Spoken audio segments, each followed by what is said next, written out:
Epístola de Paulo aos Romanos, capítulo 8, do verso 5 ao verso de número 8. Assim diz a Escritura: quem vive segundo a carne tem a mente voltada para o que a carne deseja, mas quem vive de acordo com o Espírito tem a mente voltada para o Espírito, para aquilo que o Espírito deseja. A mentalidade da carne é morte, mas a mentalidade do Espírito é vida e paz. A mentalidade da carne é inimiga de Deus, porque não se submete à lei de Deus, nem pode fazê-lo. Quem é dominado pela carne não pode agradar a Deus. Martin Lloyd-Jones foi um dos maiores teólogos do século passado. Ele nasceu em 1899 e faleceu em 1981.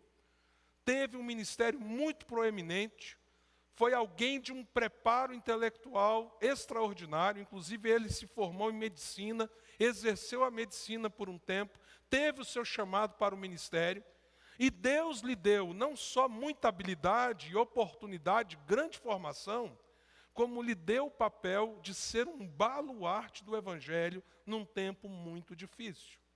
O que estava acontecendo naquela época em que Lloyd-Jones se tornou tão influente e tão importante para a igreja na Inglaterra, para a igreja em todo o reino britânico? Veja só, um fenômeno que continua aí e que tem destruído centenas e centenas de igrejas, chamado teologia liberal, que nega o Deus das Escrituras, nega, por exemplo, que a palavra de Deus, ela é inspirada, é inerrante, é infalível, havia entrado nas igrejas. Se você for na Europa, existem centenas e centenas de templos belíssimos, que hoje são museus, academias, bares.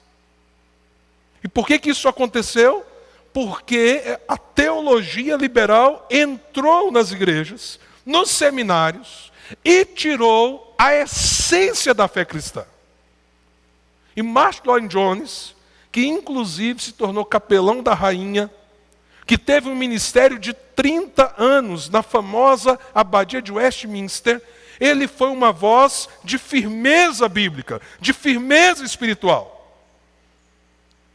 Seu método era expor as Escrituras, sempre dizendo: os pecadores, o que eles precisam é da palavra de Deus. Então o que nós vamos oferecer? A palavra de Deus, a palavra de Deus, a palavra de Deus. E se nós fizermos isso, ou eles irão embora porque não aguentarão a palavra de Deus, ou eles irão se render ao Evangelho de Cristo. Uma dessas duas coisas. E dentro dessa abordagem, dessa firmeza, desse papel tão importante que esse homem teve, ele resolveu, às sextas-feiras, fazer um culto em que ele fazia a exposição, versículo por versículo, da carta de Paulo aos Romanos. Sabe quanto tempo ele levou para expor essa carta de ponta a ponta?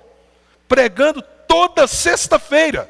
Então, se você acha que eu vou pregar 8 sermões, você fala assim: o pastor está doido? 8 sermões num único capítulo? Martin Lloyd-Jones pregou 13 anos consecutivamente na carta de Paulo aos Romanos. 13 anos. 13 anos. Havia um sistema que compilava todas as pregações, fazia um ajuste aqui, outro lá, porque como ele era muito culto, quando ele terminava, na verdade, era como se ele já tivesse feito um comentário bíblico do texto muito completo. Então, se você quiser, por exemplo, ler os sermões do Martin Lloyd-Jones, há uma coleção em português de 12 volumes. 12 volumes, é uma enciclopédia. Pela editora PES, que são os sermões de Martin Lloyd-Jones durante os 13 anos que ele pregou Romanos. E por que ele gastou tanto tempo em Romanos? Porque ele tinha consciência profunda de que Romanos, como diz Lutero, é um tratado sobre o Evangelho. E o que a igreja precisava era do Evangelho, como é a grande urgência para a igreja.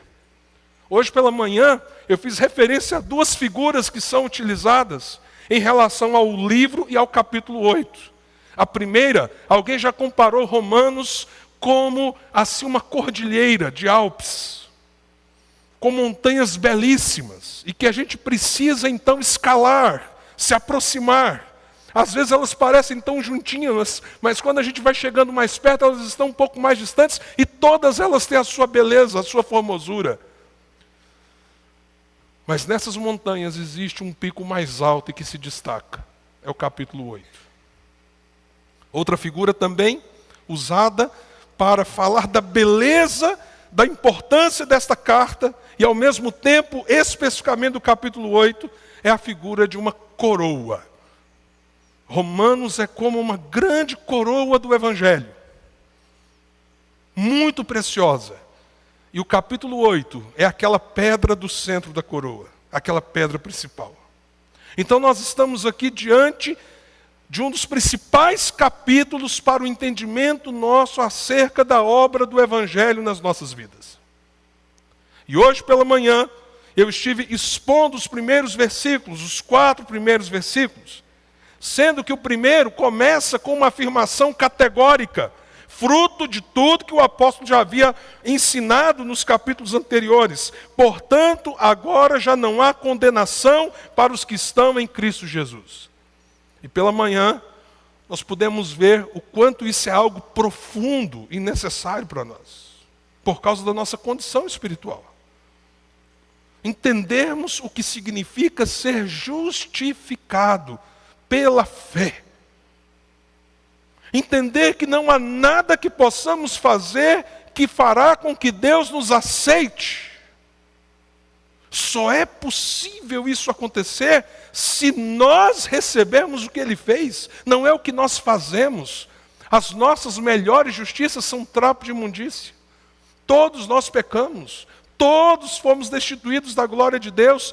Todos necessitamos desse movimento inverso. E pela manhã nós vimos como Deus faz isso. O Espírito de Deus, que é o Espírito de vida, conforme os primeiros versículos, ele visita o coração do pecador.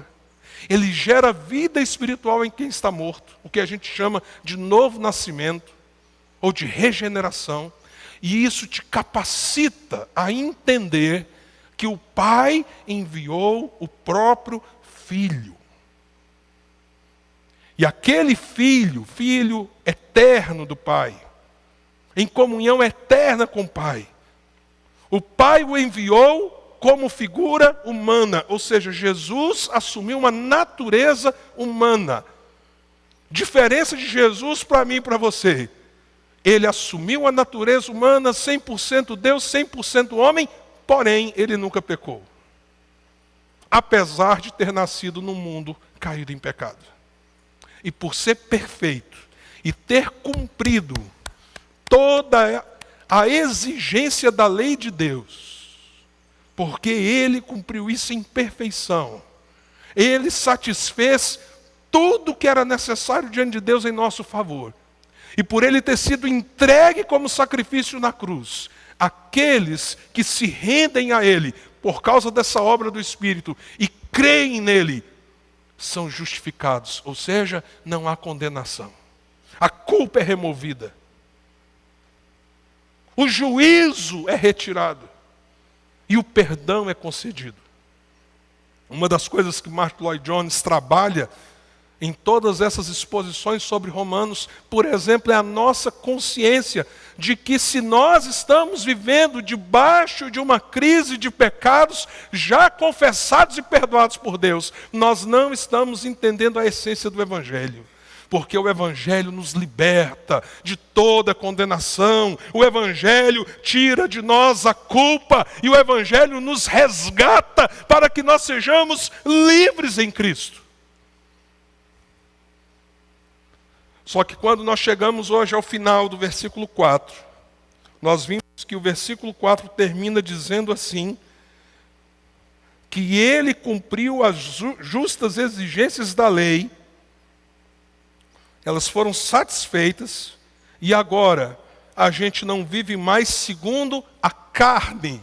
E pela manhã eu disse algumas palavras que a gente precisa entendê-las no contexto. Aqui nessa frase, carne é a nossa natureza caída.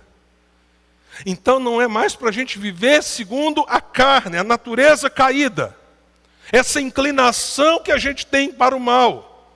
Essa coisa que Paulo já havia trabalhado no capítulo 6, que ele desejava tanto fazer a vontade de Deus, que lá no fundo ele tinha amor pela lei, mas quantas vezes o bem que ele deveria fazer ele não fazia. Então, miserável homem que sou, quem me livrará do corpo desta morte? Aí ele celebra, porque Cristo é a resposta, Cristo é o segredo, uma vez que todos nós temos essa inclinação. Mas agora que nós fomos libertados da condenação, diz a Escritura, nós somos chamados a viver não segundo esta inclinação na qual nós vivíamos, mas agora vivermos numa jornada, numa caminhada segundo o Espírito. E aí os versos 5 a 8 que nós lemos, irão trabalhar justamente a que Paulo está se referindo. O que é viver no Espírito? Ou andar no Espírito? Isso nos lembra muito também a linguagem de Gálatas capítulo 5, não é verdade? Que há uma guerra dentro de nós. A carne milita contra o Espírito e o Espírito contra a carne, porque são opostos entre si. Naquela carta, Paulo inclusive diz que nós devemos então, uma vez crucificados em Cristo, agora andarmos no Espírito. Mas o que isso significa? E aqui vem um termo grego muito importante nesses versículos que nós lemos. Há uma palavra chamada proneu. Proneu é um verbo grego que tem a ver com mente, pensar. Mas há um substantivo derivado desse verbo que aparece apenas nesse texto. Então aqui o apóstolo tem um objetivo específico ao usar essa palavra, que é a palavra prorema. E o que ela significa? Ela está traduzida aqui, onde nós lemos, como mentalidade. E aqui entra algo importantíssimo para o avanço do nosso entendimento de Romanos 8. Então nós não temos mais condenação, a graça do Senhor nos alcançou, porque o Espírito nos deu vida. Nós então recebemos a obra de Jesus e fomos libertos da nossa culpa. E agora nós somos chamados a não viver mais como vivíamos, totalmente inclinados para a nossa própria natureza carnal. Por quê? Porque uma nova mentalidade precisa ser construída em nós. E isso não envolve apenas pensamentos, conceitos. É mais do que isso. É uma percepção de mundo. É uma leitura das coisas. É como a gente passa a ver a vida. Não é algo que mexe apenas com um detalhezinho qualquer da gente, não. Mexe com tudo. A gente começa a tomar decisões, posturas. Nós começamos a guerrear contra algumas coisas, não porque alguém nos obrigou, mas porque agora nossa mente foi tomada de uma outra percepção, como nós passamos a gostar de outras e amar outras coisas que nós não amávamos. E isso tem a ver com essa obra do Espírito na construção de uma mentalidade completamente nova. E veja, irmãos, aquilo que é a sua mentalidade é aquilo que te guia. Ouça o que eu estou te falando. A sua mentalidade é o que guia você. É o que, por exemplo, vai mover você essa semana. Conforme a mentalidade que você tem na vida, é que você vai construir suas prioridades. É que você vai fazer as suas escolhas. É que você vai gastar o seu tempo. É que você vai se expor, às vezes, até a perder parte do conforto, porque algo é importante para você. É o que te levará a fazer escolhas quanto à criação de filhos. Sobre casamento. Sobre dinheiro. Sobre saúde física. a maneira com que nós enxergamos as coisas, é o modo com que nós somos movidos nas nossas realidades cotidianamente. E o que o apóstolo Paulo aqui está nos dizendo? Que se você está em Cristo, e uma vez que não há condenação sobre você, o apóstolo está dizendo com todas as letras, uma nova mentalidade agora precisa estar em você. E isso é uma evidência de quem você é. Veja que coisa profunda. Vamos lá para o texto. Verso 5. Quem vive segundo a carne tem a mente voltada para o que a carne deseja. Mas quem vive de acordo com o Espírito tem a mente voltada para o que o Espírito deseja. Voltando no Martin Lloyd Jones, o homem era bom mesmo, né? Olha essa frase que ele cunhou, para a gente poder entender de que evidência que nós estamos falando. A evidência é sobre você, tá? A evidência é se você de fato tem Cristo, ou se você não tem Cristo. A evidência é se você está se enganando, ou está numa busca equivocada, religiosamente falando, ou se de fato você tem experimentado a graça salvadora de Deus. E aí Paulo fala dessa evidência. E olha só então o que Martin Lloyd Jones fala sobre isso. A pergunta mais vital a fazer a todos que se dizem cristãos é esta. Eu sou cristão. Aí o que ele está dizendo? Tem uma pergunta muito importante para fazer para você. E ele diz assim, a gente deveria perguntar para os cristãos: eles têm uma alma sedenta de Deus? A gente começa a entender o que é essa mentalidade, essa mente inclinada para a carne e o que é uma mente inclinada para o Espírito. Há sede por Deus. E ele continua, sua vida está centrada nele. Eles avançam cada vez mais para que possam conhecer o seu Senhor. O que esta palavra, mentalidade, maneira de pensar, significa nesse contexto, é que se você foi alcançado pela graça de Deus, há um impulso dentro de você que constrói uma maneira nova de ver a vida. Então o seu interesse passa a estar centrado nas coisas de Deus. Veja, nós vimos hoje pela manhã, isso significa que você não luta com tentações? Luta com muitas tentações. Você peca, a condenação do pecado foi removida, a presença dele ainda não. Isso é verdade. E quantas vezes nós pecamos, mas se você tem essa nova mentalidade no Espírito, o pecado fere você. E aí a gente começa a entender essa diferença do que é uma mente voltada para a carne e uma mente voltada pelo Espírito. Um pouquinho mais na frente, nós vamos ver na semana que vem, ele vai dizer que se alguém não tem o Espírito Santo de Deus, não é de Deus. Ou seja, o Espírito habita em você, habita. O que ele constrói em você a partir da sua experiência com Cristo? Uma nova maneira de pensar. Qual que é o ponto central dessa maneira de pensar? O seu desejo de viver para Deus, de agradar a Deus, de estar com Deus. Então a gente erra. Quantas vezes nós somos tentados? Há coisas que nós não gostaríamos de pensar e pensamos. E o que isso gera em nós?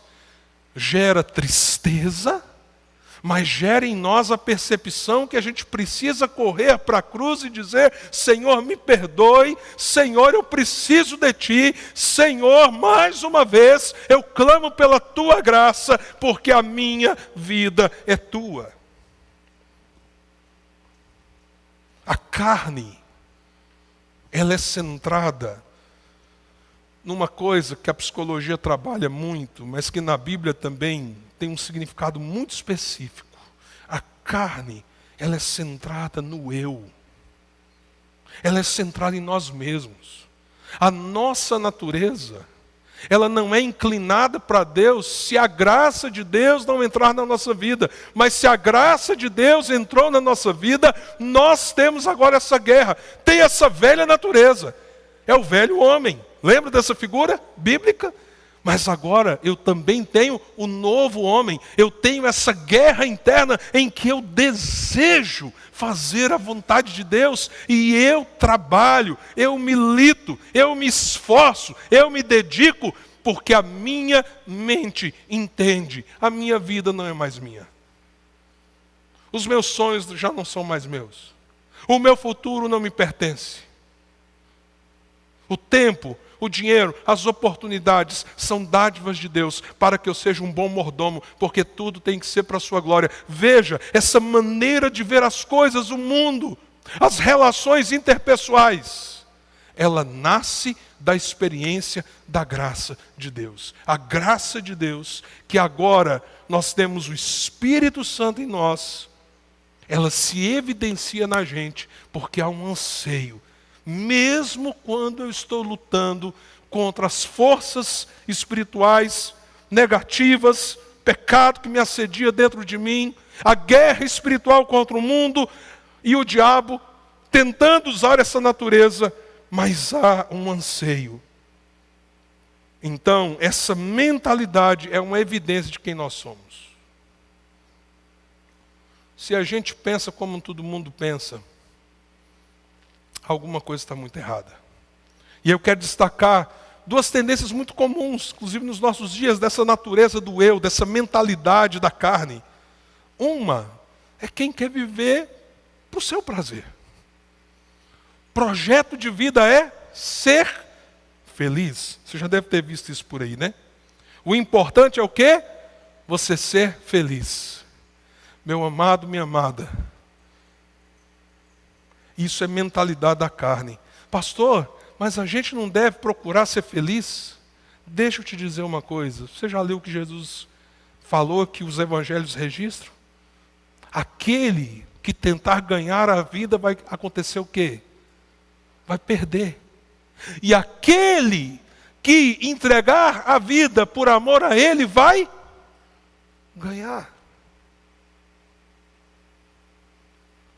Quando a gente acha que o centro da nossa existência é a gente ser feliz nesse mundo, com as coisas desse mundo, nós estamos evidenciando que provavelmente nós não tivemos ainda um encontro verdadeiro com Cristo. A não ser que nós estejamos sendo, mesmo cristãos, sendo seduzidos pelo Deus desse século.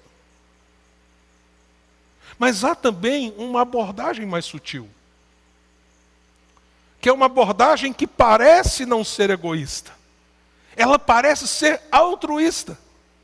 Que é quando as pessoas, pela mesma inclinação da carne, elas se veem como pessoas boas.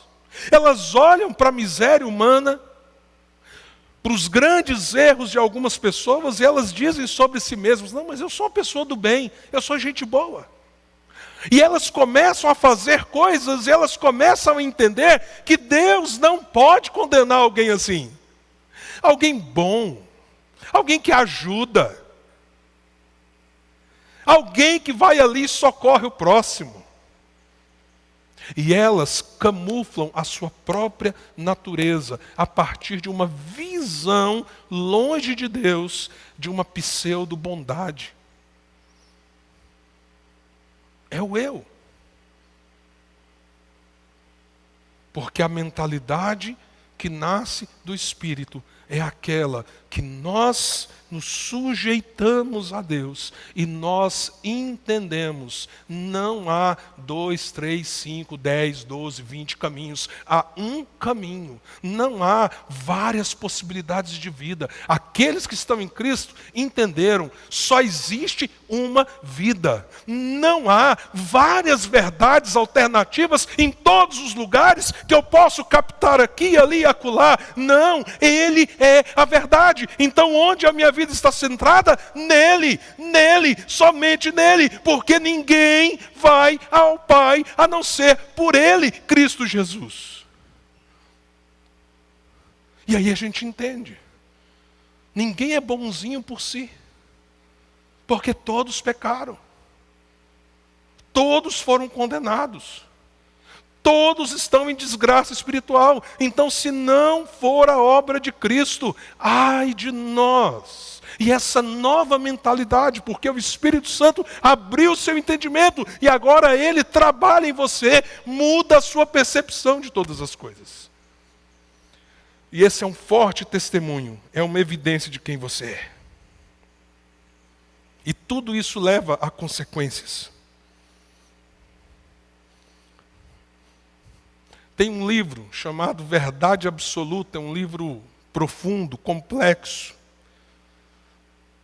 sobre o processo de secularização da mente das pessoas.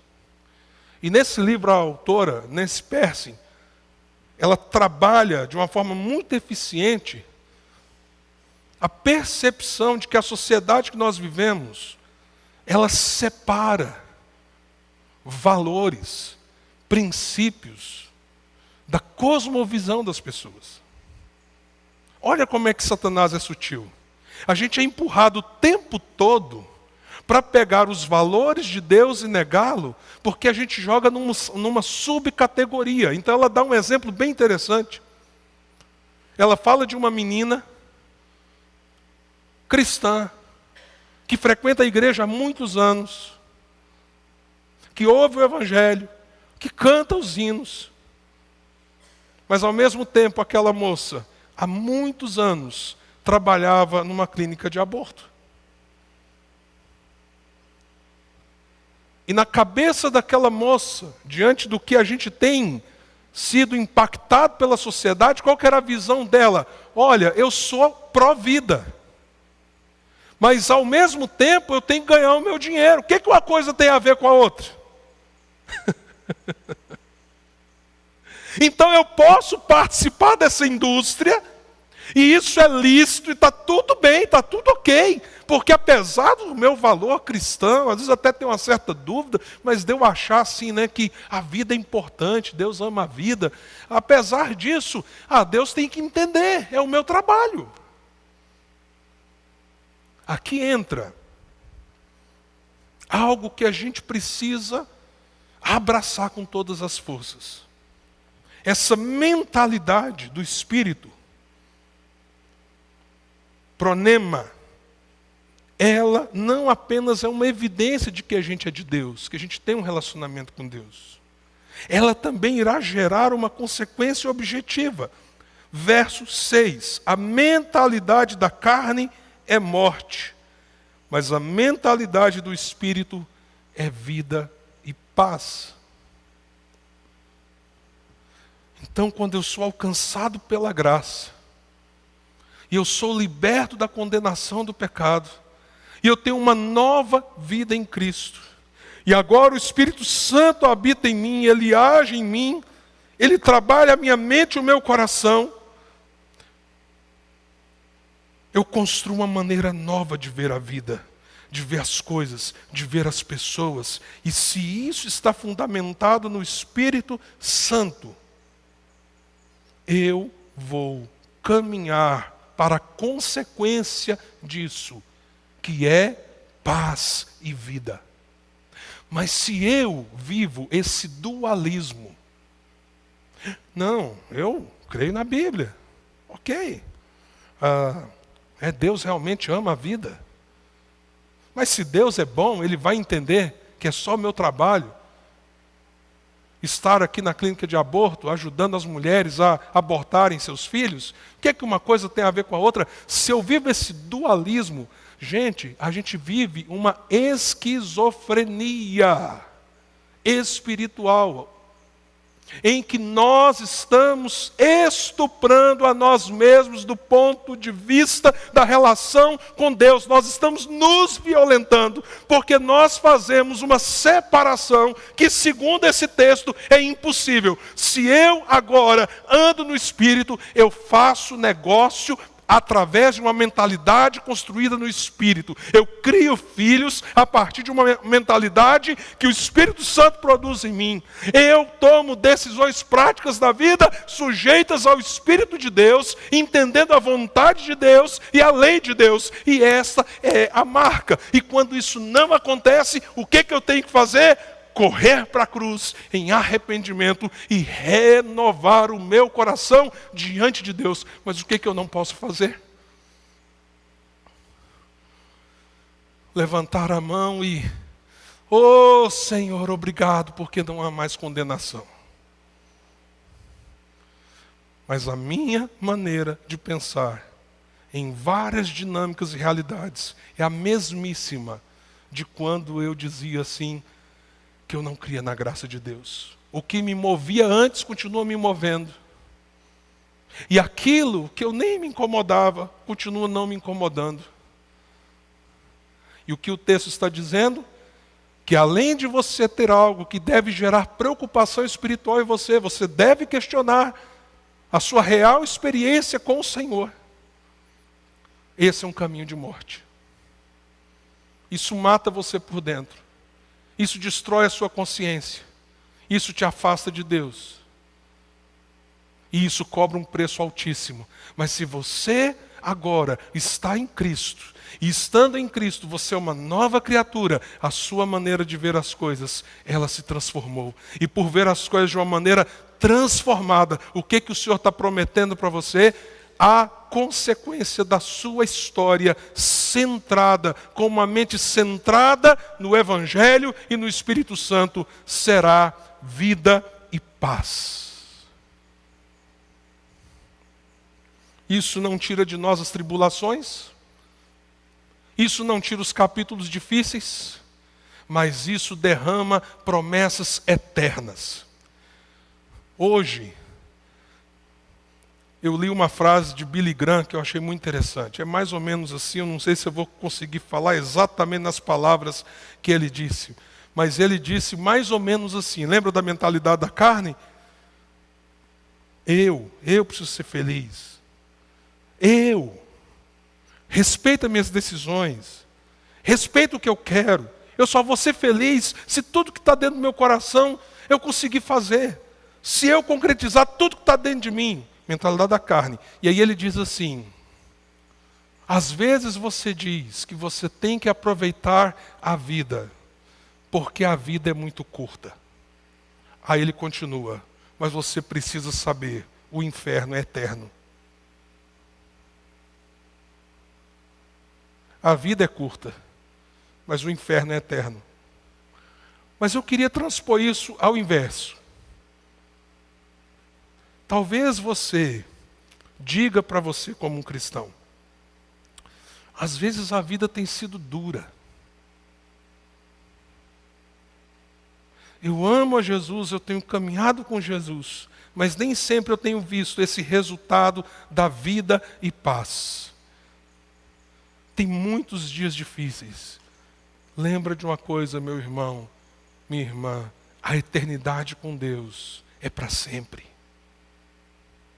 Vida e paz é a construção naqueles cuja mentalidade está centrada no Espírito.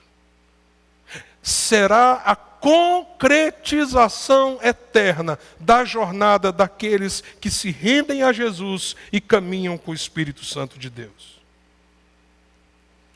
E aí, depois de mostrar para nós que essa mentalidade é uma evidência, essa mentalidade no Espírito, de quem você é, como a mentalidade da carne, conviver com a mesma mentalidade que você tinha antes da experiência com Cristo, é uma evidência que provavelmente você não teve uma experiência de novo nascimento e conversão, e que um caminho gera a consequência da morte, o outro caminho é um caminho de vida e paz. O apóstolo Paulo então continua e ele diz para nós, verso 7, a mentalidade da carne é inimiga de Deus, porque não se submete à lei de Deus, nem pode fazê-lo. Quem é dominado pela carne não pode agradar a Deus. E aqui nós temos uma declaração cabal.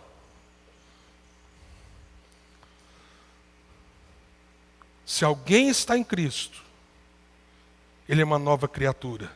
E aqueles que estão em Cristo, já não há condenação. Porque a lei da morte foi vencida pelo poder operante do Espírito Santo, que pegou o sacrifício de Jesus e derramou a justiça de Deus sobre você, quando você se entregou pela fé.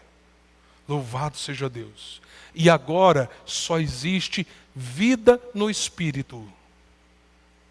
Porque se a outra vida que existe, ou seja, a mentalidade que nos rege, é a mentalidade antiga da carne, a Bíblia está dizendo, a gente nunca vai encontrar com o Senhor no final desse caminho. Porque ninguém pode agradá-lo. Pensando, construindo a sua visão de mundo, a sua percepção das coisas, a partir dos valores de uma natureza caída, que foi confrontada com o poder do Evangelho, e agora precisa estar submetida. Talvez eu estou falando aqui esse tempo todo, e há uma tendência no seu coração, de estar lutando com as suas falhas pontuais. É importante essa luta, para que você faça escolhas acertadas. Mas o diagnóstico que virá ao seu coração não é se você pecou ontem em alguma coisa pontual ou hoje e isso feriu o seu coração e talvez você está aqui nessa noite com algumas lutas dentro de você e à medida que você está ouvindo essa palavra, ela está gerando uma crise interna. A crise no sentido de você resolver isso, ela é necessária. Mas o ponto não é esse. O ponto é, a nossa mente está conformada com o quê? Com o que a nossa mente está conformada? A que ela está sujeita? A essa inclinação? E toda a minha forma de processar as minhas escolhas, eu coloco isso como prioridade? Minha felicidade. É o que eu gosto, é o que eu quero. Ninguém pode me tolir disso. Ou, de cá, eu estou dizendo, eu quero agradar a Deus. Ele precisa ser o centro da minha vida. E eu me empenho para que essa seja a maneira de eu agir, porque é a maneira com que a minha mente está centrada. Percebe o tamanho do desafio? Porque é isso que nos dá a evidência. É disso que a Bíblia está falando aqui sobre a consequência. E o que a Escritura está dizendo é que ninguém cuja mente continua sendo a mente de alguém que não experimentou regeneração, você não tem como agradar a Deus. Pode ser pelo caminho do egoísmo, pode ser pelo caminho de um falso altruísmo. Você não chegará lá, porque para agradar a Deus é necessário essa sujeição à mentalidade que o Espírito Santo constrói em nós. Eu estou caminhando para o final. Eu queria lembrar você que ainda nesta carta o apóstolo Paulo cita a importância desse processo. Aqui nesse capítulo, por 19 vezes ele fala do Espírito Santo. Lá no capítulo 12, ele não fala especificamente sobre o Espírito Santo, mas ele aplica a nossa atitude prática em direção a isso. Ele diz assim, portanto, irmãos, ou seja, ele já tinha dito tudo isso, inclusive o que ele falou no capítulo 8. Portanto, irmãos, rogo-lhes pelas misericórdias de Deus que ofereçam em sacrifício vivo, santo e agradável a Deus. Este é o culto racional de vocês. Ou seja, pega a sua vida, coloca no altar de Deus e diz assim, Senhor, eu sou teu. E isso é algo que gera racionalidade, é um culto racional a Deus, é um culto compreensível, é muito mais do que apenas o culto que você vem aqui e presta, por exemplo, como você está fazendo nesse domingo à noite, porque isso envolve o quê? Não se amoldem ao padrão deste mundo, mas transformem-se pelo quê? Renovação da sua mente. Mentalidade do Espírito é ter uma mente que se renova e se renova em Deus. E como ela se renova, a gente chegando para Ele fala assim, Senhor, eu estou aqui. Está aqui a minha vida. Senhor, o que o Senhor quer de mim? Eu quero agradar o Senhor, eu quero viver para o Senhor, eu quero andar com o Senhor, eu quero que o Senhor seja o centro. E isso evidencia quem você é.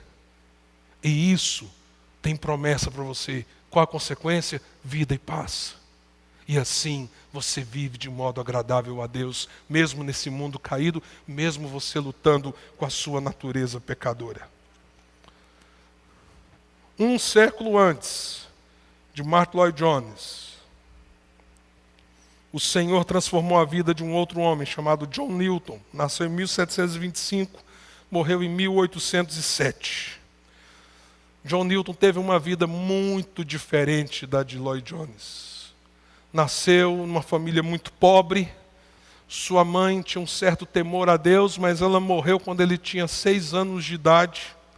O pai era um homem chocro, que o deixou meio que abandonado. Os primeiros anos de vida dele foram terríveis. Ele viveu meio que numa escravidão. Depois ele conseguiu uma carreira como marinheiro, chegou a ser capitão, mas de quê? De navios negreiros. E durante toda essa fase da sua vida, ele era uma pessoa dura,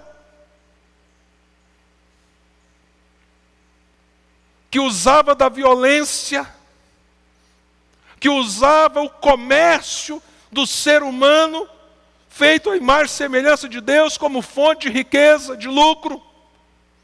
Vivia uma vida promíscua, mas alguma semente do Evangelho estava plantado nele. Então, durante uma grande tormenta no mar, ele clama pela misericórdia de Deus. E ali começa uma nova fase na vida de John Newton. E aquele homem, de uma história tão perversa, tão terrível, de um coração tão duro, foi um homem transformado. A mente dele passou a funcionar de um jeito diferente. A mente dele mudou tanto no poder do Espírito Santo de Deus, que de capitão de um navio negreiro, ele se tornou uma das vozes mais importantes a favor da abolição da escravatura no mundo. E sabe o que Deus fez através dele? Influenciou um jovem chamado William Wilberforce, que foi o parlamentar inglês, que Deus levantou através da fé, da mente de Cristo, do coração de Cristo, para mover a Inglaterra, que foi o primeiro grande país a libertar os negros da escravatura. E aquilo foi como uma onda no mundo, que inclusive alcançou a nossa nação. John Newton foi alguém cuja vida foi transformada de um modo tão tremendo, que de um homem iracundo, violento, promíscuo, ele se tornou um homem que escreveu letras tremendas acerca do Evangelho de Cristo. A letra mais famosa que ele escreveu, provavelmente você já ouviu essa canção, Amazing Grace. Infelizmente nós não temos uma boa versão em português. Amazing Grace é considerada a canção mais impactante cristã no mundo inteiro. E você já parou para ler a letra dessa música? Porque se você prestar atenção à luz da história desse homem e olhar para aquilo que ele escreveu, você vai sair daqui entendendo o que é uma mentalidade no espírito, ao contrário de uma mentalidade na carne.